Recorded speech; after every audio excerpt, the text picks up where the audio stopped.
আমি আল্লাহর উপর বিশ্বাসটা একটু রাখ না বান্দা। তোকে কে কষ্ট দিচ্ছে আমাকে এসে বল, তোর উপর কে জুলুম করতেছে আমাকে একটু এসে বল না। রব বলে যে বান্দা তোর কি দরকার, তোকে তো তাহাজ্জুদের ওয়াক্ত আমি দিয়ে দিয়েছি, গভীর রাত দিয়ে দিয়েছি, গভীর রাত দিয়ে দিয়েছি।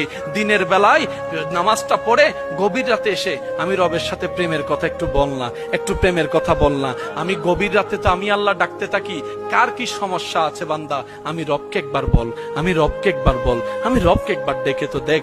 বান্দারে কে আছস অসুস্থ আমি রবকে জানা, কে আছস অভাবী আমি রবকে জানা, কার কি সমস্যা আমি রব তোদের কথা শুনবো। রব ডাকতে থাকে, রব ডাকতে থাকে, আপনি আমি ঘুমাইতেই থাকি, ঘুমাইতেই থাকি, ঘুমাইতেই থাকি।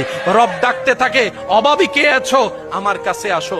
আপনি আমি ঘুমের মধ্যে থাকলাম, সকালটা হলো, এবার সেই অভাবটাকে কাঁধের মধ্যে নিয়ে অভাব দূর করার জন্য বিভিন্ন অনৈতিক কাজের মধ্যে লিপ্ত হয়ে গেলাম, আল্লাহ নারাজ হয় এমন কাজে লিপ্ত হয়ে গেলাম।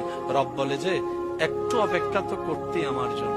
এই অপেক্ষাটার নামই হচ্ছে সবর, এই অপেক্ষার নামই হচ্ছে ধৈর্য।